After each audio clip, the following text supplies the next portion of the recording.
Part 2. So, I logged back on tonight and was blown away the staggering amount of interest this seems to have generated. First off, I'll address a few things that you guys have brought up. There's been an overwhelming amount of people mentioning similarities between some of my stories and those of David Polite's. I assure you, I'm not trying to rip them off in any way. I've got nothing but respect for the guy. He's actually what inspired me to write this, because I can verify a lot of the things he talks about. We do have a lot of these strange missing persons cases, and most of the time they aren't solved. Either that, or we find them in places they have no business being. I personally haven't been on many calls like that, but I'll share a few things I've seen, and the story my friend told me that relates to this. There was a lot of feedback on the stairs, so I'll touch on that briefly here. I'll also include a story. They come in a variety of shapes and sizes and styles, and conditions. Some are pretty dilapidated, just ruins, and others are brand new. I saw one set that looked like they came from a lighthouse. They were metal spiral, almost old-fashioned. The stairs don't go up infinitely, or farther than I can see, but some stairs are taller than others, like I said before. Just imagine stairs in your house, and someone has cut and pasted them into the middle of nowhere. I don't have any pictures. It's never really occurred to me to try and take any.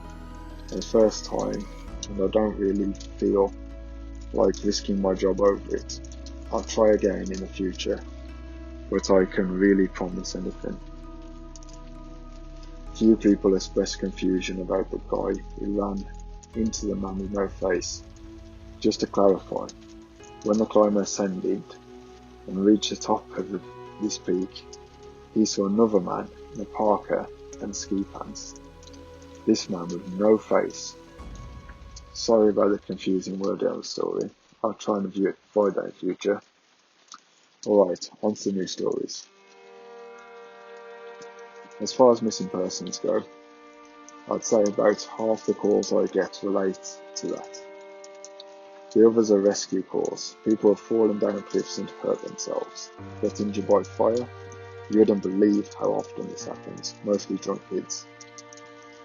Get bitten or stung by animals or insects. We are taught, and we have veterinarians who are excellent at finding signs of lost people. Sorry, I was meant to be veterans. That's what makes these cases where we never find any trace of them so frustrating. One in particular was upsetting for all of us because we did not find any trace of them. But it's just led to more questions than answers. An older man had been hiking alone on a well-established trail, but his wife called to say that he hadn't come home when he should have. Apparently, he had a history of seizures, and she was worried that he hadn't taken his medication and had suffered one out on the trail. Before you ask, I have no idea why he thought it was okay to go out alone, or why she didn't go with him. I didn't ask about that kind of things because past a certain point it really doesn't matter. Someone is missing and it's my job to find them. We went out in standard search formation, and it wasn't long before one of our vets found signs that the guy had gone off trail. We grouped up and followed him, spreading out in a fan to make sure we were covering as much ground as possible. Suddenly a call comes in over the radio telling us to all head back to the vet's location, and we come right away. Because this usually means a missing person is injured, and we need a full team to help get them out of there safely. We meet back up, and the vet is just standing at the base of a tree with his hands on the sides of his head. I asked my buddy what's going on, and he points up at the branch of the tree. I almost couldn't believe what I saw. But there is a walking stick dangling from the branch, at least 30 feet off the ground. The little strap string from the handle has been looped around the branch, and it's just hanging in the tree. There's no way the guy could have tossed it up there that far, and we didn't see any other signs that he is still in the area.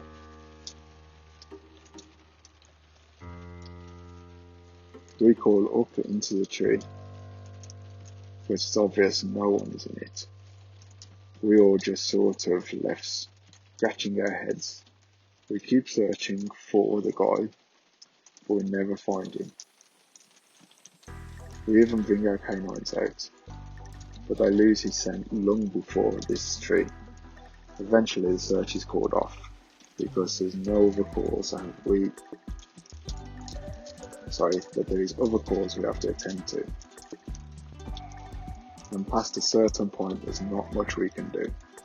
The guy's wife called us every day for months, asking if we found her husband, and it was heartbreaking to hear her get more and more hopeless each time.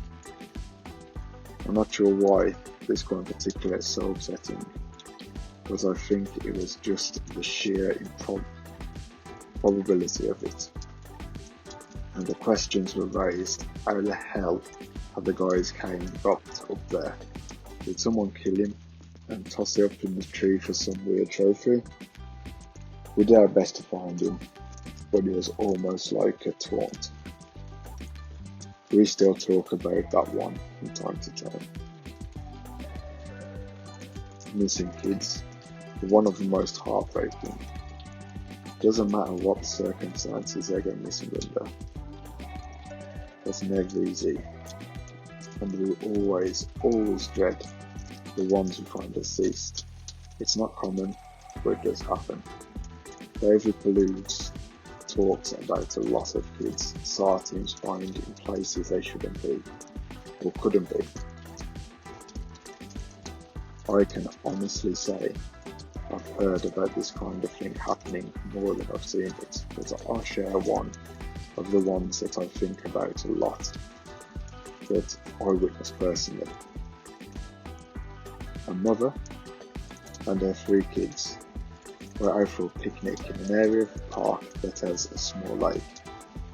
One is 6, one is 5, and the other is about 3.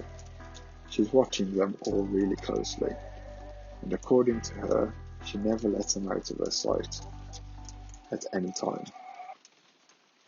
She never saw anyone else in the area either, which is important. She packs her stuff up and they start to head back to the parking area. Now this lake is only about 2 miles into the woods, and it's a very clear established trail. It's almost impossible to get lost getting there from the parking area. It is, unless you're deliberately going off the path, like an imbecile. Her kids are walking in front of her, when she hears what sounds like someone coming up the path behind her. She turns around. In the 4 or so seconds she's not looking at her 5-year-old son, he vanishes. She figures he stepped off the trail to pee or something. When she asks the other 2 where he went, they both tell her that the big man with a scary face came out of the woods next to them and took the kid's hand and led him into the trees. The 2 remaining kids don't seem too upset. In fact, she says later that it seems they've been drugged. They're sort of spacey fuzzy, so of course she's freaked out. Starts looking frantically in the area for her kid. She's screaming his name and she says one point she thinks she heard him. Now obviously she can't go blindly running into the woods. She's got the other 2 kids. So she calls the police and they send out an officer immediately. We responded and we started to search for him. Over the course of this search, which spans miles, We never find a single trace of the kid. Canines can't pick up any scent. We don't find any clothing or broken branches, or literally anything that would signify a child being there. Of course, there's suspicion about the mother for a while, but it's pretty clear that she's completely distraught by the whole thing.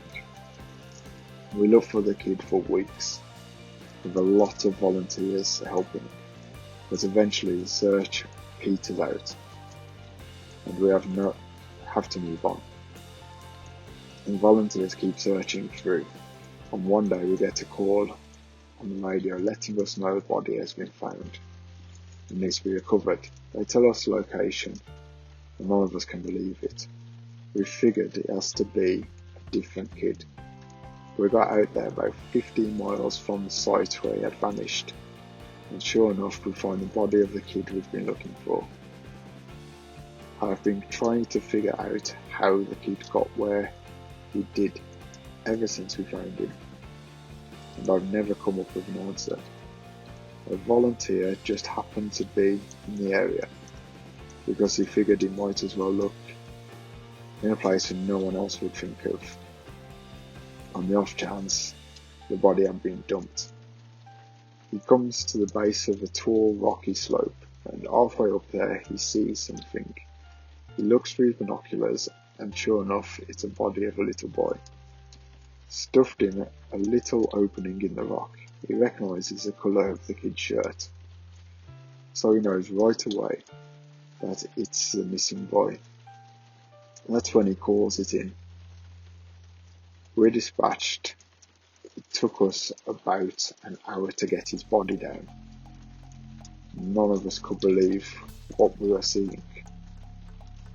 Not only was the kid 15 miles from where he'd started, there was no possible way he could have gotten up there on his own. The slope is so treacherous, and it's hard even for us with our climbing gear.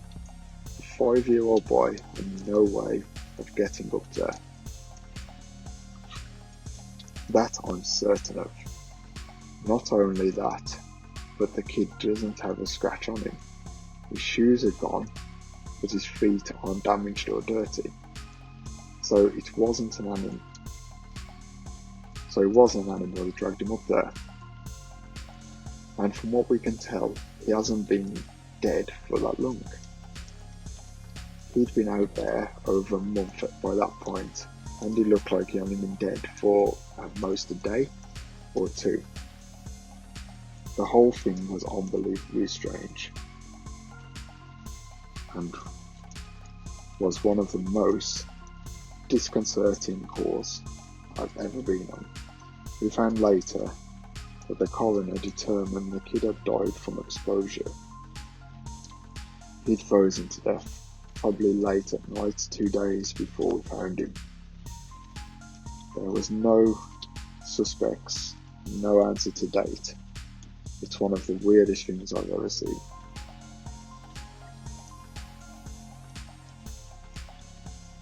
One of my first jobs as a trainee was a search for a 4-year-old kid that had gotten separated from his mom.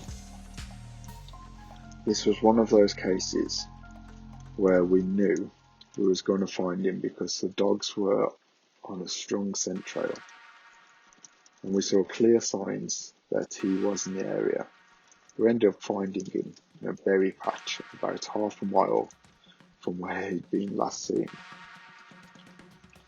The kid wasn't even aware that he'd wandered off so far. One of the vets brought him back, which I was glad because I'm really not good with kids, and I find it hard to talk to them and keep them company. As my trainer and I headed back, she decided to take me on a detour to show me one of the hot spots where we tend to find missing people. It's a natural dip in the land near a popular trail, and people usually move downhill because it's easier to hike their way out. It's usually a few miles away, and we get in about half an hour or so. As we're walking around the area, she pointed out a place she'd found people in the past. I see something in the distance. Now, this area is about 8 miles from the main parking area, though there's back roads you can take to get closer if you don't want to hike as far. But we're on state protected land, which means there can't be any kind of commercial or residential development out there. Most you'll ever see is a fire tower or makeshift shelter that homeless people live in. But I can see from here that wherever this thing is as straight edges. And if there's one thing you learn quickly, it's in nature rarely makes straight lines. I point it out, but she doesn't say anything. She just hangs back and lets me wander over and check it out. I get within about 20 feet of it, and all the hair on the back of my neck stands up. It's a staircase in the middle of the fucking woods.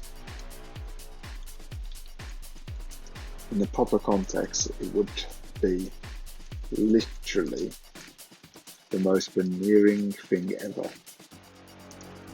It's just a normal staircase with beige carpet and 10 steps tall, but instead of being in a house where it obviously should be, it's out in the middle of the woods. The sides aren't carpeted, obviously, and I can see it's wood. It's almost like a video game glitch, where the house has fallen and failed to load completely, but the stairs are only visible thing. I stand there, and it's like my brain is working overtime trying to make sense of what I'm seeing. My trainer comes over and stands next to me, and she just stands there, casually looking at it as if it's the least interesting thing in the world. I ask her what the fuck this thing is doing there. She just chuckles. Get used to it, Rookie. You're going to see a lot of them. I start to move closer, but she grabs my arm hard. I wouldn't do that, she says. Her voice is casual, but her grip is tight. And I just stand there looking at her. You're going to see them all the time, but you don't go near them. Don't touch them. Don't go up them. Just ignore them. I start to ask her about it, but something in the way she's looking at me tells me that it's best if I don't. We end up moving on. The subject doesn't come up again for the rest of my training. She was right, though I'd say about every 5th call I go on, I end up running across a set of stairs. Sometimes they're relatively close to a path, maybe within 2 or 3 miles, sometimes they're 20 to 30 miles out, literally in the middle of nowhere. And I only find them during the broadest searches or training weekends. They're usually in good condition, but sometimes look like they've been out there for miles. All different kinds, all different sizes. The biggest I ever saw looked like they came out of a turn of century mansion and were at least 10 feet wide with steps leading up at least 15 or 20 feet. I've tried talking about these with people, but I just give me the same response that my trainer did. It's normal, don't worry about it. They're not a big deal, but don't go close to them or up them. When trainees ask me about them, I give them the same response. I don't really know what else to tell them. I really hope someday I get a better answer, but this hasn't happened yet.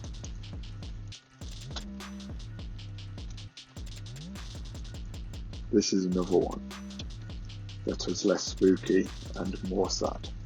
A young man went missing late winter, and realistically no one should be going that far out into the trails. We close a lot of them, but some remain open year round, unless there's a shitload of snow. We didn't opt for him, but we had about 6 feet under snow on the ground. It was an unusual heavy snow that year,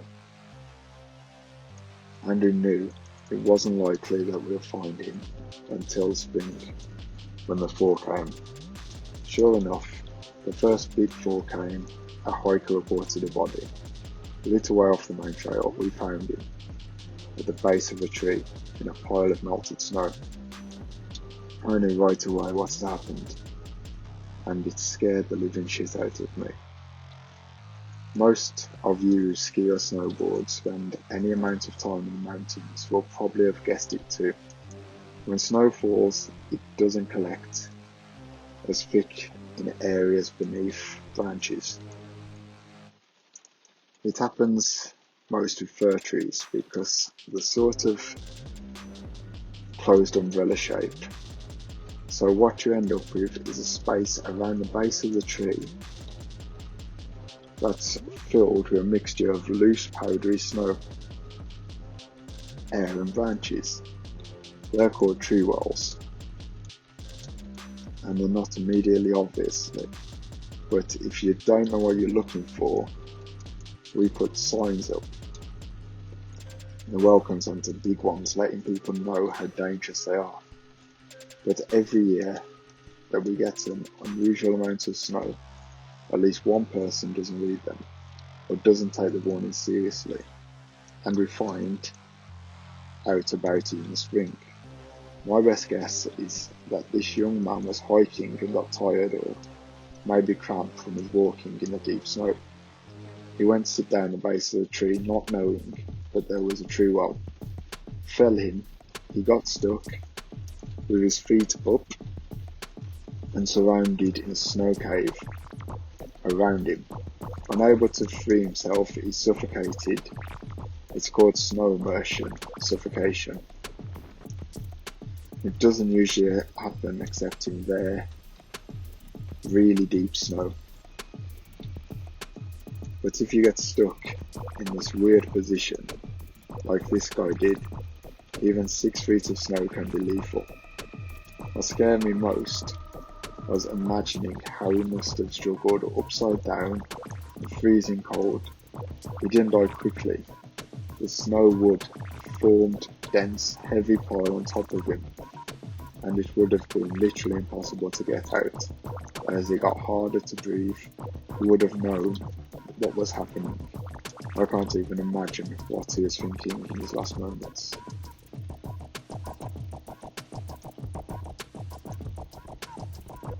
A lot of my less outdoorsy friends want to know if I've ever seen the goat man while I've been out on the course. Fortunately, I've never had anything quite like that happen. I guess the closest was the whole black-eyed man thing, but I didn't see anything. However, there was one call where I had some kind of similar thing happen, but I'm not sure I'm willing to chalk it up as the goat man. We'd gotten a report that an older woman had fainted along one of the trails and needed assistance getting back down to the main area. We hiked up to where she had been found, and her husband is just beside himself. He runs, well, I guess more jogs, to us and tells us that he was a little way off the trail, looking at something when his wife starts screaming behind him. He runs back to her, and she passed out on the trail. We get her on a backboard, and as we're getting her on to the welcome centre, she comes to and starts screaming again. I calm her down and ask her what happened. I can't remember verbatim what she said, but essentially what happened was this. She'd been waiting for her husband when she started hearing this really strange sound. She said it sounded like some sort of cat, but I was off somewhere, and she couldn't quite figure out why. She went a little ahead to try and hear it, and it sounded like it was coming closer. She said the closer it got, the more uneasy she was, until she finally figured out what it was. I do remember this next part, because it was so weird, that I don't think I could forget it even if I tried. It wasn't a cat, it was a man, saying the word meow, over and over, just meow, meow, meow, but it wasn't a man. It couldn't have been, because I've never heard a man's voice buzz like that. I thought my hearing aid was going out, but it wasn't. I adjusted it and still sounded like a buzzy, but it was awful. He was coming closer, but I couldn't see him, and the closer he got, the more scared I was. And the last thing I remember was a shape coming out of the trees. I guess that's when I fainted. Now, obviously, I'm a little perplexed as to why a guy would be out in the fucking woods chanting meow meow at people. So, once we get down the mountain, I tell my superior that I'm going to go search the area to see if I can find anything. He gives me a go ahead, and I grab a radio and hike back to where she had fainted. I don't see anyone, so I keep going about a mile more, and when I head back off the trail to see if I can figure out what she saw coming from, it's almost sunset by this point, and I don't have any desire to be out alone at night. So I just sort of write it off and make a mental note to check it out again tomorrow. But as I'm heading back, I start to hear something in the distance. I stop and call out for anybody in the immediate area to identify themselves. The sound didn't come closer or get louder, but it sounded exactly like a man saying meow meow, in this really odd monotone, as comical as it makes the sound. It's almost like a guy on South Park. I go off the trail in the direction I think it's coming from, but never seem to get closer. It's almost like it's coming from all directions. Eventually it sort of fades out, and I ended up going back to the welcome centre. I didn't get any further reports like that, and even though I went back to that area and never heard that exact sound again, I suppose it could be some kind of stupid kid out there fucking with people, but even I had to admit that it's weird. So, this kind of turned into a massive wall of text, and for that I apologise. I wanted to get out these stories that my friends had told me, and he does have some good ones, so I'll post those tomorrow evening. I also have a few more of my own I think you guys will like. I'm sorry to keep you in suspense. Hopefully the stories here will help you for the next 24 hours until I can post again. Edit. Since it seems like you all would like to hear more, tomorrow I'll write up as many stories as I can. Do a massive post. I'll include my friends' stories, and I'll see if I can get a hold of a few people who might have interesting things to talk about. I just wasn't sure how people feel about big huge walls of text, but you're all okay with it. I'll post more stories.